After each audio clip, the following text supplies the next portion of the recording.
പൂന്താനം നമ്പൂതിരി എഴുതിയ ജ്ഞാനപ്പാനയിലെ കലികാല വർണ്ണനയാണ് നമുക്ക് പഠിക്കാനുള്ളത്. അതായത് ജ്ഞാനപ്പാനയിലെ 150 മുതൽ 300 വരെയുള്ള ശ്ലോകങ്ങൾ. ഈ ശ്ലോകങ്ങളെ അവതരിപ്പിക്കുകയും അതിൻ്റെ അർത്ഥത്തെ വിവരിക്കുകയും ചെയ്യുകയാണ് ഈ വീഡിയോയിലൂടെ ചെയ്യുന്നത്. ഓക്കെ. യുഗം 4 നല്ലു കലിയുഗം സുഖമേ തന്നെ മുക്തി വരുത്തുവാൻ. കൃഷ്ണ കൃഷ്ണ മുകുന്ദ ജനാർദ്ദന കൃഷ്ണ ഗോവിന്ദ രാമ എന്നിങ്ങനെ തിരുനാമ സങ്കീർത്തനം എന്നി മറ്റേതുമില്ല പ്രയത്നമറിഞ്ഞാലും. ഇതു ചിന്തിച്ചു മറ്റുള്ള ലോകങ്ങൾ 13 ഉള്ള ജനങ്ങളും മറ്റു ദ്വീപുകൾ 6 മറ്റു ഖണ്ഡങ്ങൾ 8 മറ്റു 3 യുഗങ്ങളിലുള്ളോരും മുക്തി തങ്ങൾക്കു സാധ്യമല്ലായ്കയാൽ. ഓക്കെ. അപ്പം 150 മുതൽ 160 വരെയുള്ള വരിയാണ് ഇത്. 150 മുതൽ എന്ന് പറയുമ്പോൾ അതിന് മുന്നേ ഉള്ള 3 വരികളും കൂടെ ഇതിനകത്ത് ഉൾപ്പെട്ടിട്ടുണ്ട്. അപ്പം അവിടെയാണ് നമ്മൾ തുടക്കം. അപ്പം മറ്റു ലോകങ്ങളിൽ 13 ദ്വീപുകളിൽ 6 മറ്റു ഖണ്ഡങ്ങളിൽ 8 മറ്റു 3 യുഗങ്ങളിൽ ജീവിച്ചിരിക്കുന്നവരുമായ ജനങ്ങൾ മുക്തി നേടുവാൻ കലിയുഗത്തിൽ കൃഷ്ണ ഗോവിന്ദ രാമ എന്നിങ്ങനെ രാമ തിരുനാമങ്ങൾ കീർത്തനം ചെയ്താൽ മതി എന്ന് കവി അഭിപ്രായപ്പെടുന്നു. അല്ലെങ്കിൽ ഈ ഭാരതഖണ്ഡത്തെ ആദരപൂർവം നമസ്കരിച്ചാലും മതി എന്ന് കവി അഭിപ്രായപ്പെടുന്നു. അപ്പം 160 മുതൽ 170 വരെയുള്ള ശ്ലോകങ്ങളെ നമുക്ക് നോക്കാം. കലികാലത്തെ ഭാരതഖണ്ഡത്തെ കലിതാതരം കൈവണങ്ങിടുന്നേൻ. അതിനു വന്നൊരു പുല്ലായിട്ടെങ്കിലും ഇതു കാലം ജനിച്ചു കൊണ്ടിടുവാൻ യോഗ്യത വരുത്തിടുവാൻ തക്കൊരു ഭാഗ്യം പോരാതെ പോയല്ലോ ദൈവമേ. ഭാരത ഖണ്ഡത്തിൽ പിറന്നോരു മനുഷ്യർക്കും കലിക്കും നമസ്കാരം എന്നെല്ലാം പുകഴ്ത്തിയിടുന്നു മറ്റുള്ളോ എന്നതെന്തിന് നാം പറഞ്ഞിടുന്നു. അപ്പം അങ്ങനെ ഭാരതഖണ്ഡത്തിൽ ഇക്കാലത്ത് ഒരു പുല്ലായിട്ടെങ്കിലും ജനിക്കുവാനുള്ള ഭാഗ്യം ഇല്ലാതെ പോയതിൽ ദൈവത്തെ വിളിച്ച് ദുഃഖിക്കുന്ന ധാരാളം ആളുകളുണ്ട്. അപ്പോൾ ഭാരതഖണ്ഡത്തിൽ ജനിച്ചവർക്കും കലികാലത്തിനും നമസ്കാരം അർപ്പിക്കുന്നവരും ഇക്കൂട്ടത്തിൽ ഉണ്ട്. അതൊക്കെ എനിക്ക് എന്തിനാണ് ഞാനിങ്ങനെ പറയുന്നത്? ഭാരതഭൂമിയിൽ ജനിച്ചതിൽ കവി അഭിമാനം കൊള്ളുന്നു എന്നുള്ളതാണ് അതിൻ്റെ യാഥാർത്ഥ്യം. ഓക്കെ. ഇനി 180 മുതൽ 190 വരെയുള്ള കാവ്യത്തിൽ എത്ര ജന്മം പ്രയാസപ്പെട്ടിക്കാലം അത്ര വന്നു പിറന്നു സുഹൃത്തത്താൽ. എത്ര ജന്മം ജലത്തിൽ കഴിഞ്ഞതും എത്ര ജന്മം മലത്തിൽ കഴിഞ്ഞതും എത്ര ജന്മങ്ങൾ മണ്ണിൽ കഴിഞ്ഞതും എത്ര ജന്മം മരങ്ങളായി നിന്നതും എത്ര ജന്മം മരിച്ചു നടന്നതും എത്ര ജന്മം പറന്നു നടന്നതും എത്ര ജന്മം മൃഗങ്ങൾ പശുക്കളായി മർത്യജന്മത്തിൽ മുമ്പേ കഴിച്ചു നാം. എന്താണ്? അപ്പം തുടർന്ന് മുൻ ജന്മത്തെയാണ് വിവരിക്കുന്നത്.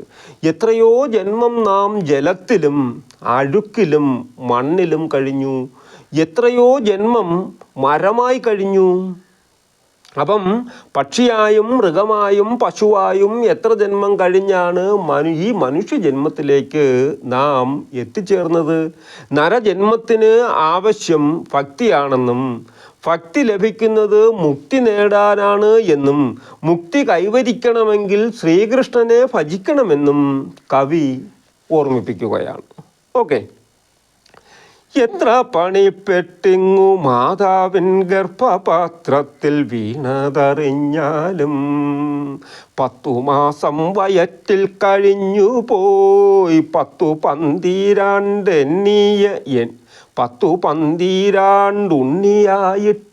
പോയി 10 മാസം വയറ്റിൽ കഴിഞ്ഞു പോയി 10 12 പോയി തന്നെത്താൻ അഭിമാനിച്ചു പിന്നേടം തന്നെത്താൻ അറിയുന്നു കഴിയുന്നു എത്ര കാലം ഇരിക്കുമിനിയെന്നും സിദ്ധമേ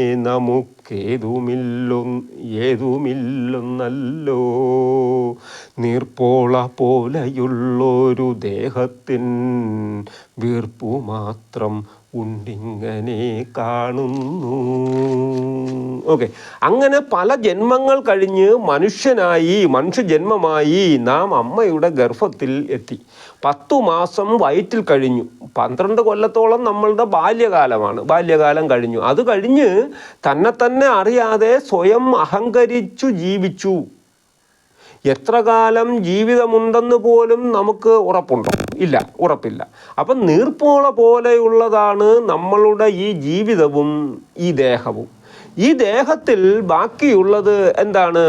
ചുടുനിശ്വാസം മാത്രമാണ്, അതായത് ആത്മാവ് മാത്രമാണ്. മനുഷ്യജന്മത്തിൻ്റെ അധികകാലം നമ്മൾ പാഴാക്കി കളയുന്നു എന്ന് കവി നമ്മളെ ഓർമ്മിപ്പിക്കുകയാണ്.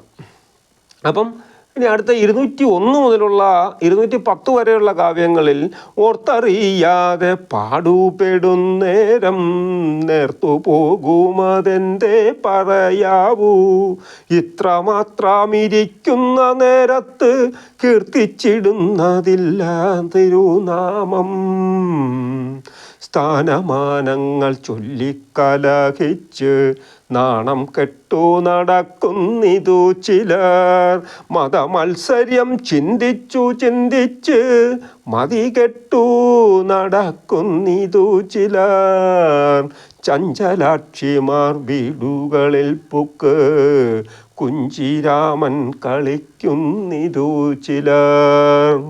അപ്പം എന്താണ്? ചിലർ കൊട്ടാരങ്ങളിൽ സേവകന്മാരായി കോലം കെട്ട് നടക്കുന്നു. മറ്റു ചിലരോ ശാന്തി ചെയ്ത് ജീവിതം കഴിക്കുവാൻ പകൽ മുഴുവൻ നടന്ന് ആയുസ് തുലയ്ക്കുന്നു. എന്നാൽ ഇവരാരും തന്നെ താങ്കളുടെ കടമ നിറവേറ്റുന്നില്ല എന്നുള്ളതാണ് കവി വ്യക്തമാക്കുന്നത്. അപ്പം ലാളിച്ചു വളർത്തുന്ന മക്കളെ അന്നന്നത്തെ ചിലവ് നടത്തുവാൻ ചിലർ വിൽപ്പന നടത്തുന്നു. മറ്റു ചിലരോ അച്ഛനെയോ അമ്മയെയോ ഭാര്യയ്ക്ക് പോലുമോ അന്നത്തിനുള്ള വക പോലും കൊടുക്കുന്നില്ല. അഗ്നിസാക്ഷിയായി പങ്കാളിയാക്കിയ ഭാര്യയെ സ്വപ്നത്തിൽ പോലും ഓർക്കുവാൻ കൂടി ചിലർ മെനക്കെടുന്നില്ല. അതായത് മദിരാക്ഷിമാരുടെ ഭവനങ്ങളിലേക്ക് ചുറ്റി സഞ്ചരിച്ച് വഴിവിട്ട ജീവിതത്തിൽ സഞ്ചരിക്കുകയാണ്. അപ്പോൾ വഴിവിട്ട ജീവിതത്തെ ചില സജ്ജനങ്ങൾ ഗുണദോഷിച്ചു എന്ന് വരാം. അതിനെപ്പറ്റിയാണ് പറയുന്നത്. അടുത്തത് 221 മുതൽ ഉള്ള കവിത ഉള്ള വരികളാണ്. ശത്രുക്കൾ കണ്ടു ശിക്ഷിച്ചു ചെല്ലുമ്പോൾ ശത്രുവെപ്പോലെ ക്രുദ്ധിക്കുന്നു ചിലർ വന്ദിതന്മാരെ കാണുന്ന നേരത്ത് നിന്ദിച്ചത്രേ പറയുന്നിതു ചിലർ കാൺക നമ്മുടെ സംസാരം കൊണ്ടത്രേ വിശ്വമീ വണ്ണം നിൽപ്പൂവെന്നും ചിലർ ബ്രാഹ്മണ്യം കൊണ്ട് കുന്തിച്ച് ബ്രഹ്മാവും എനിക്കൊവ്വ എന്നും ചിലർ അർത്ഥശങ്കയ്ക്ക് ബിരുദു വിളിപ്പിച്ചാൽ അഗ്നിഹോത്രാദി ചെയ്യുന്നിതു ചിലർ. എന്താണ്? സജ്ജനങ്ങൾ നല്ല വാക്കുകൾ പറയുമ്പോൾ സജ്ജനങ്ങൾ നല്ല വാക്ക് പറയുമ്പോൾ ചിലർ ശത്രുവിനെ പോലെ പെരുമാറുന്നു, അഥവാ അവരോട് ക്രോധവാനാകുന്നു. അപ്പം വന്ദിക്കപ്പെടേണ്ടവരെ കാണുമ്പോഴും ചിലർ എന്ത് ചെയ്യുന്നു? നിന്ദിക്കുന്നു. ലോകം ഈ മട്ടിൽ നിലനിൽക്കുന്നത് തന്നെ തങ്ങളുടെ കേമത്വം കൊണ്ടാണെന്നാണ് ചിലരുടെ ഭാവം. അപ്പം ഞാൻ ബ്രാഹ്മണനാണ് എന്ന അകംഭാവത്തിൽ കുന്തിച്ചു നടക്കുന്നു ചിലരുടെ ഭാവം കണ്ടാൽ. ചില ബ്രാഹ്മണരുടെ ഭാവം കണ്ടാൽ അവരാണ് ലോകത്ത് ഏറ്റവും വലുത് എന്ന ഭാവത്തിൽ കുന്തിച്ചാണ് നടക്കുന്നത്. അതായത് സൃഷ്ടികർത്താവായ ബ്രഹ്മാവിനേക്കാൾ വലുതാണ് താനെന്ന് തോന്നുന്ന വിധത്തിലുള്ള നടത്തമാണ്. അപ്പോൾ സമ്പത്ത് നേടുവാൻ മാത്രമാണ് ചിലർ യാഗഹോമാദികൾ നടത്തുന്നത് എന്നും കവി പരിതപിക്കുന്നുണ്ട്. ഓക്കെ, അപ്പോൾ 230 മുതൽ 240 വരെയുള്ള ശ്ലോകത്തിൽ സ്വർണങ്ങൾ നവരത്നങ്ങളെ കൊണ്ടും എണ്ണം കൂടാതെ വിൽക്കുന്നിതു ചിലർ, മത്തേഭം കൊണ്ടു കച്ചവടം ചെയ്തും ഉത്തമ തുരങ്കങ്ങളതു കൊണ്ടും, ഇത്രയുമല്ല കപ്പൽ വെപ്പിച്ചിട്ടും എത്ര നേടുന്നിരിത്തം ശിവ ശിവ. വൃത്തിയും കെട്ട് തൂർത്തരായപ്പോഴും അർത്ഥത്തെ കൊതിച്ചെത്ര നശിക്കുന്നു, അർത്ഥമെത്ര വളരെയുണ്ടായാലും തൃപ്തിയാകാ മനസ്സിനൊരു കാലം. എന്താണ്? സജ്ജനങ്ങൾ നല്ല വാക്ക് പറയുമ്പോൾ ചിലര് ശത്രുക്കളെ പോലെയാണ് അവരോട് ക്രോധം കാണിക്കുന്നത്. ശരിയല്ലേ? അപ്പം അല്ല, പണത്തിനോടുള്ള ആർത്തി കൊണ്ട്. അപ്പം നമ്മളെവിടെ നോക്കിയത്?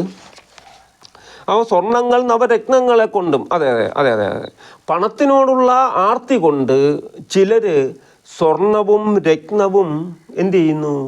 വിൽപ്പന ചരക്കാക്കുന്നു. മറ്റു ചിലരോ ആനകളെയും കുതിരകളെയുമാണ് വിൽപ്പന ചരക്കാക്കുന്നത്. മറ്റു ചിലരാകട്ടെ കപ്പൽ കൈമാറ്റം നടത്തുകയും അങ്ങനെ പണം ഉണ്ടാക്കുകയും ചെയ്യുന്നു.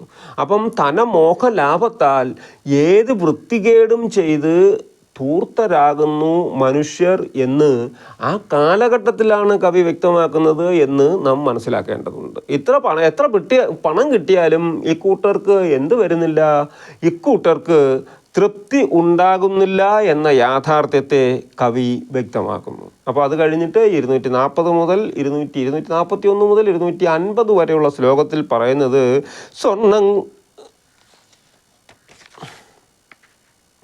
241 മുതൽ 231 അഗ്നിഹോത്രി ബ്രാഹ്മൺ ചിലർ അർത്ഥശങ്കയ്ക്ക് വിരുദ്ധമായ അഗ്നിഹോത്രി സ്വർണ്ണങ്ങൾ നവരത്നങ്ങൾ ശിവശിവ.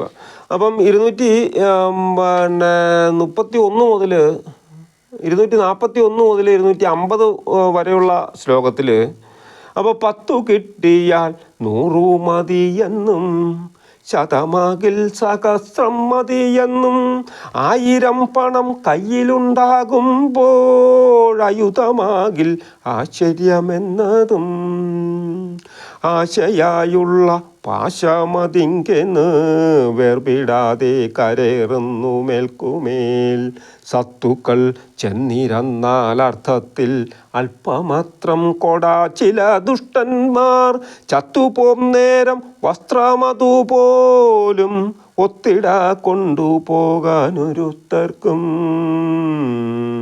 എന്താണ്? 10 കിട്ടുമ്പോൾ 100 കിട്ടണം എന്ന ആഗ്രഹം.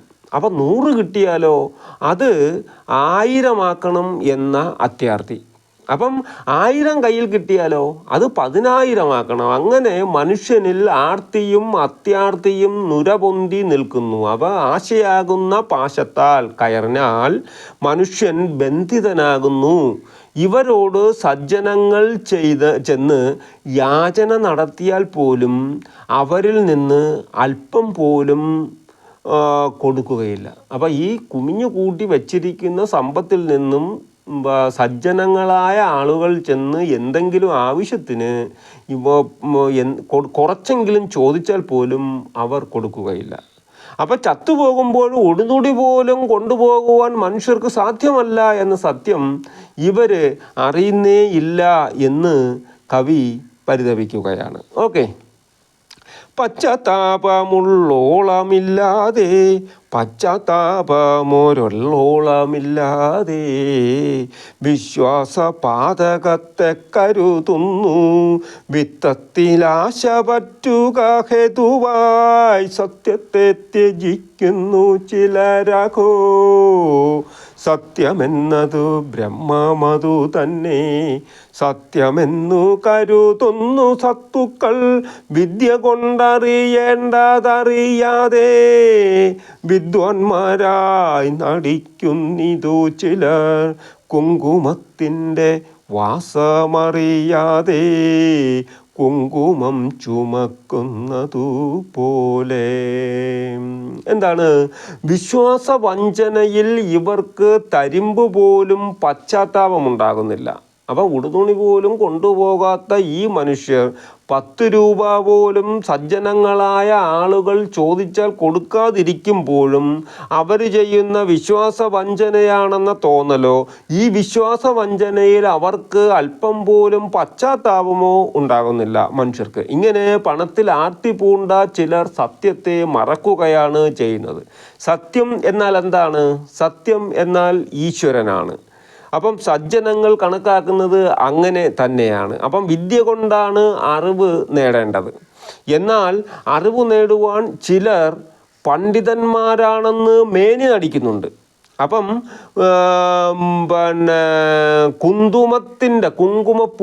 കുങ്കുമത്തിൻ്റെ വാസന എന്ത് എന്നറിയാതെ ആണ് കഴുത കുങ്കുമം ചുമന്നുകൊണ്ട് പോകുന്നത്. അതുപോലെയാണ് മനുഷ്യൻ എന്ന് കവി അഭിപ്രായപ്പെടുകയാണ്. ഓക്കെ, അപ്പം ഇനി 261 മുതൽ 270 വരെയുള്ള ഭാഗത്ത് കൃഷ്ണ കൃഷ്ണ നിരൂപിച്ചു കാണുമ്പോൾ തൃഷ്ണ കൊണ്ടേ ഭ്രമിക്കുന്നതൊക്കെയും എണ്ണി എണ്ണി കുറയുന്നതായുസ്സും മണ്ടി മണ്ടി കരേറുന്നു മോഹവും വന്നു ഓണം കഴിഞ്ഞു വിഷുവെന്നും വന്നില്ലല്ലോ തിരുവാതിര എന്നും കുംഭമാസത്തിലാകുന്നു നമ്മുടെ ജന്മനക്ഷത്രം അശ്വതി നാളെന്നും ശ്രാദ്ധമുണ്ടകോ വിശ്വാസമാസത്തിൽ സദ്യമൊന്നും എളിതല്ലിനിയൊന്നും. ഓക്കെ, ഭഗവാനെ ഒന്നാലോചിച്ച് നോക്കിയാൽ എന്താണ്? അത്യാർത്തി കൊണ്ടാണ് ഇവർ ഇങ്ങനെയൊക്കെ ചെയ്യുന്നത്. എങ്ങനെയൊക്കെ ചെയ്യുന്നത്? ഈ ദുർജനങ്ങൾ ഈ സമ്പത്തിൻ്റെ അത്യാർത്തി കൊണ്ട് ജനങ്ങൾ ഓരോന്ന് ചെയ്യുന്നത് എന്തുകൊണ്ടാണ്? അത്യാർത്തി കൊണ്ടാണ്. അപ്പോൾ ആഗ്രഹങ്ങൾ നാൾക്കുനാൾ വർദ്ധിക്കുന്നത് കൊണ്ടാണ് എന്തുണ്ടാകുന്നത്? അത്യാർത്തി ഉണ്ടാകുന്നത്. എന്നാൽ ദിനംതോറും ആയുസ് കുറഞ്ഞു വരുന്നു എന്ന ബോധം ആരിലുണ്ടാകുന്നില്ല? ഈ മനുഷ്യനിൽ ഉണ്ടാകുന്നില്ല. അപ്പോൾ ഓണം വരും, വിഷു വരും, ഇതൊക്കെ കഴിഞ്ഞു പോയി. അപ്പം അത് കഴിഞ്ഞിട്ട് എന്ത് വരുന്നു? തിരുവാതിര വരുന്നതേ ഉള്ളൂ. അപ്പം പിറന്നാളോ കുംഭത്തിലാണ്, വൃശ്ചികത്തിൽ ശ്രാദ്ധമൂട്ടണം. ഇങ്ങനെ ചിലവുകൾ ഏറുകയാണ്. ഇനിയുള്ള കാലം സദ്യയൊന്നും സാധ്യമല്ലാത്തതിൻ്റെ കാര്യം പണം മുടക്കുവാൻ ആളുകൾക്ക് ഒരുക്കമല്ല എന്ന് കവി അഭിപ്രായപ്പെടുകയാണ്. ഓക്കെ, അപ്പോൾ 270 മുതൽ 280 മുതൽ 271 മുതൽ 280 വരെ ഉള്ള ഭാഗം ഉണ്ണിക്കുണ്ടായി വേൽപ്പിച്ചതിനൊരു ഉണ്ണിയുണ്ടായി കണ്ടാവൂ ഞാനെന്നും കോണിക്കൽ തന്നെ വന്ന നിലാമിനി കാണാമെന്നും എടുപ്പിക്കരുതെന്നും ഇത്തമോരോന്നും ചിന്തിച്ചിരിക്കവേ ചത്തുപോകുന്നുടൻ ശിവ ശിവ എന്തിനെന്നു പറഞ്ഞു വിശേഷിച്ചും ചിന്തിച്ചിടുവീനാവോളമെല്ലാരും കർമ്മത്തിൻ്റെ വലിപ്പവും ഓരോരോ ജന്മങ്ങൾ പല ജാതി കഴിഞ്ഞതും. ഓക്കെ, ഒരു കുട്ടിയായി അപ്പം അതിനെ വളർത്തി അതിന് മറ്റൊരു കുട്ടിയായി കാണുവാനാണ് മോഹം. അതായത് സ്വന്തം പുത്രൻ ജനിച്ചു, പുത്രൻ ജനിച്ചു കഴിഞ്ഞതിന് ശേഷം പിന്നെ ആരാ, പൗത്രനോ പൗത്രിയോ ആയി കാണണമെന്നാണ് മോഹം. അതായത് മോഹത്തിന് ഒരു പരിധിയില്ല എന്ന് കവി മനസ്സിലാക്കുന്നു. വാതുക്കലുള്ള നിലം ഇനി കാണാൻ കൊടുക്കേണ്ട, അങ്ങനെ അത്യാർത്ഥി ഓരോന്നും ചിന്തിച്ചിരിക്കുമ്പോഴാണ് എന്ത് സംഭവിക്കുന്നത്, ആൾ ചത്തുപോയി എന്ന വർത്തമാനം അറിയുന്നത്. അപ്പം ശിവശിവ, ഇത് എന്ത് തന്നെ കഷ്ടം തന്നെയാണ്. ഞാനിത് എത്ര പറയുന്നു, നിങ്ങൾ ചിന്തിച്ചു നോക്കൂ. കർമ്മത്തിൻ്റെ വലിപ്പവും പല ജാതി ജന്മങ്ങൾ കഴിഞ്ഞു പോയതും നിങ്ങളൊന്ന് ഓർത്തു നോക്കൂ എന്ന് കവി പറയുകയാണ്. ഓക്കെ, അപ്പോൾ 281 മുതൽ 290 വരെയുള്ള വരികളിൽ കാലമിന്നു കലിയുഗമായതും ഭാരതഖണ്ഡത്തിൻ്റെ വലിപ്പവും അതിൽ നിന്നു പിറന്നതും ഇത്ര നാൾ പഴുതേ തന്നെ പോയ പ്രകാരവും ആയുസ്സിൻ്റെ പ്രമാണമില്ലാത്തതും ആരോഗ്യത്തോടിരിക്കുന്ന അവസ്ഥയും ഇന്നു നാമ സങ്കീർത്തനം കൊണ്ടുടൻ വന്നുകൂടും പുരുഷാർത്ഥമെന്നതും ഇന്നു തെറ്റിയാൽ എത്ര എളുപ്പമായി ഇന്നു മേലിൽ ഈ വണ്ണം വരുമെന്നും. എന്താണ് അപ്പം 290 ഭാഗം പറയുന്നത്, കാലം ഏത് കാലമാണ്, കലിയുഗമാണ്.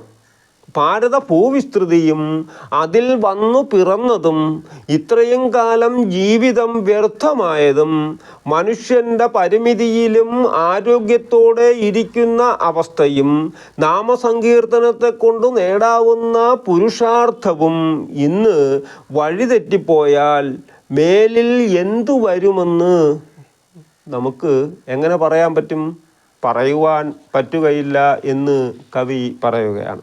അപ്പോൾ അത് കഴിഞ്ഞിട്ട് 291 മുതൽ 300 വരെയുള്ള ഭാഗത്ത് സൂചിപ്പിക്കുന്നത്, ഇനിയുള്ള നരക ഭയങ്ങളും ഇന്നു വേണ്ടും നിരൂപണമൊക്കെയും പോയി വഴി പോലെ കാലം കളയാതെ വൈകുണ്ഠത്തിനു പോയിക്കൊള്ളുവീനെല്ലാരും. കൂടിയല്ല പിറക്കുന്ന നേരത്തും കൂടിയല്ല മരിക്കുന്ന നേരത്തും മധ്യേ ഇങ്ങനെ കാണുന്ന നേരത്ത് മത്സരിക്കുന്നതെന്തിനു നാം വൃഥാ. ഇത്തമോരോ പുരുഷാർത്ഥമിരിക്കവേ അർത്ഥത്തിനു കൊതിക്കുന്നതെന്തു നാം. അപ്പം വരാനുള്ള നരകഭയങ്ങളും ഒക്കെ സ്വയം വിലയിരുത്തി നോക്കുക എന്ന് കവി ഓർമ്മിപ്പിക്കുന്നു. എന്നിട്ട് സ്വർഗലോകത്ത് എത്തുവാൻ വേണ്ടി കാലം കളയാതെ നേരായ വഴിയെ പോവുക, അതായത് ഈശ്വര വിശ്വാസത്തോടെ ജീവിക്കുക എന്ന് കവി നമ്മളെ ഓർമ്മിപ്പിക്കുന്നു. അതായത് നാം ഒന്നായിട്ടല്ല ജനിക്കുന്നതും ഒന്നായിട്ടല്ല മരിക്കുന്നതും. ഈ ജീവിതത്തിനിടയിൽ എപ്പോഴോ നമ്മൾ പരസ്പരം കണ്ടുമുട്ടുന്നവരാണ്. അതിനിടയ്ക്ക് മത്സരബുദ്ധിയോടെ നാം വെറുതെ സമയം പാഴാക്കുന്നത് എന്തിനാണ്, സമയം കളയുന്നത് എന്തിനാണ് എന്ന് കവി ചോദിക്കുന്നു. അർത്ഥത്തിൽ അഥവാ സമ്പത്തിൽ ഏറ്റവും പ്രാധാന്യമുള്ളത് പുരുഷാർത്ഥമാണ്. അങ്ങനെയുള്ളപ്പോൾ നാം എന്തിന് പണത്തിനു വേണ്ടി ആർത്തി പിടിക്കുന്നു എന്നുകൂടി കവി ചോദിക്കുന്നു. സുഹൃത്തുക്കളെ, ഇത്രയും വരെയുള്ള 300 വരികളാണ്, 150 മുതൽ 300 വരെയുള്ള ശ്ലോകങ്ങളാണ് നമുക്ക് പഠിക്കാനുള്ളത്. Okay, thank you.